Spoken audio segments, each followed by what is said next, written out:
Bonjour et bienvenue à cette exploration. Aujourd'hui, on se penche sur une question qui touche pas mal de monde, je pense. La différence entre la solitude puis l'isolement. Oui. On a un texte là qui essaie justement de démêler ces deux concepts. On les mélange souvent, tu sais. Mhm. Fait que l'idée, c'est de bien comprendre ce qui sépare un moment qu'on choisit pour soi d'un sentiment d'être coupé des autres qu'on subit. Effectivement. Puis la distinction est vraiment cruciale. La solitude, ben, c'est un choix. C'est délibéré. C'est comme prendre une pause volontaire du monde là, pour se retrouver, se ressourcer. C'est ça. Une mise à l'écart qu'on décide soi-même. Une sorte de respiration nécessaire des fois. La source qu'on a consultée, elle donne des exemples comme Thoreau, tu sais, au bord de son étang. Ah oui. Ou Virginia Woolf, puis sa fameuse chambre à soi. Pour eux, c'était fertile pour la création, la réflexion. Mhm. Le texte dit même que c'est peut-être un signe de maturité émotionnelle, cette capacité-là d'être bien juste avec soi-même, Oui. sans dépendre toujours des autres pour se sentir complet. Puis ce qui est intéressant, c'est comment ça marche, cette solitude choisie. Le matériel qu'on a lu, ça parle d'un espace pour la pensée profonde, puis aussi la digestion émotionnelle. OK? C'est pas un vide, tu sais. C'est plus comme un plein de soi. Un plein de soi, j'aime ça. Ça demande une démarche active, là, une forme d'indépendance pour mieux se connaître. La source parle même d'une dimension presque spirituelle pour certains, une façon de connecter avec son intérieur ou quelque chose de plus grand. Ça laisse décanter les idées, les émotions, donc. Exactement. Si hein? Est-ce que ce moment seul, ça me recharge ou ça me draine? Bon point. La sensation ressentie, c'est un bon indicateur, oui. Mais ça, c'est le côté, disons, lumineux. Il y a l'autre face, Oui, l'isolement. Puis là, on parle d'autre chose, carrément. exactement. L'isolement, c'est la rupture du lien. Une séparation qui n'est pas choisie. Subi. Voilà, subie. Elle peut être sociale, affective, même géographique des fois. Mais c'est le fait que c'est subi, puis la souffrance qui vient avec, qui le définit. Hmm. C'est souvent lié à un sentiment d'exclusion, de rejet, puis ça peut faire vraiment mal psychologiquement. Et les conséquences, elles peuvent être lourdes. Le texte insiste là-dessus, hein. Ah oui. C'est pas juste un vague sentiment de tristesse. Non, non, loin de là. Notre source souligne que l'isolement chronique, c'est un vrai facteur de risque pour des problèmes sérieux. Dépression, anxiété sévère, perte de sens. Wow. Il y a même des liens établis avec un déclin cognitif qui s'accélère, surtout chez les personnes plus âgées. OK.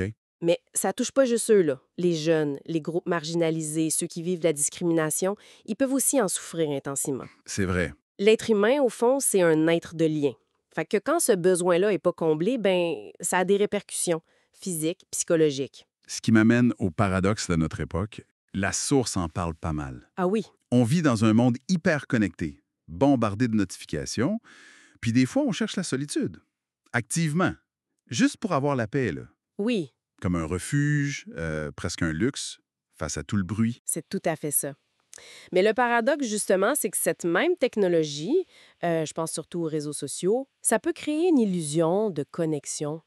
Hmm, On peut avoir des centaines, même des milliers d'amis, de contacts, mais très peu de liens qui sont profonds, authentiques. c'est vrai, ça.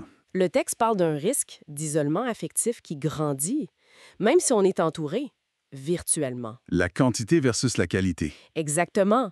La quantité, ça remplace pas la qualité des interactions humaines qui comptent vraiment. On peut se sentir terriblement seul, même si techniquement on est très connecté. Alors, comment on fait la part des choses au quotidien, tu sais, pour distinguer si on vit une solitude qui est choisie, qui est saine, ou si on glisse vers un isolement qui est plus problématique? Ben, la clé, comme le rappelle notre matériel, ça reste le choix. Puis le sentiment qui accompagne l'état. Le choix et le sentiment. OK. La solitude choisie, normalement, ça amène un sentiment de plénitude, de calme, d'autonomie. Même si c'est temporaire, on en ressort souvent rechargé. Mhm. L'isolement subi, lui, génère un vide, un manque, une angoisse, une sensation d'impuissance, là, puis il a tendance à s'installer, à devenir chronique, envahissant si on ne fait pas attention. Et la source, est-ce qu'elle donne des pistes, des manières de cultiver la bonne solitude puis de briser l'isolement? Oui, heureusement. Pour cultiver une solitude qui fait du bien, le texte suggère des pratiques plus introspectives, comme la méditation ou tenir un journal. Ça aide à se connecter à soi sans jugement. OK. Le contact régulier avec la nature aussi, c'est mentionné comme un puissant antidote au stress, un moyen de se recentrer. La nature, ouais. La lecture, s'engager dans un loisir créatif. C'est des formes de solitude qui sont actives puis nourrissantes. Puis pour contrer l'isolement qui est subi, Mhm. l'autre côté. Là, les solutions sont plus tournées vers l'action puis le lien social. Le texte insiste sur l'importance de rejoindre des groupes qui partagent nos intérêts, là. Clubs de lecture, activités sportives, bénévolat. Sortir de sa bulle, finalement. C'est ça. Il mentionne aussi des initiatives plus structurées, comme les réseaux d'entraide de quartier, les lignes d'écoute ou les programmes de visite pour les personnes âgées ou isolées. L'idée principale, c'est de recréer activement des liens sociaux de qualité. Même si ça demande un effort au début. Oui, même si ça demande un effort. Oser tendre la main ou accepter celle qui est tendue. Donc, si on résume, solitude et isolement, deux réalités qui peuvent sembler proches, Mhm. mais qui sont quasiment aux antipodes.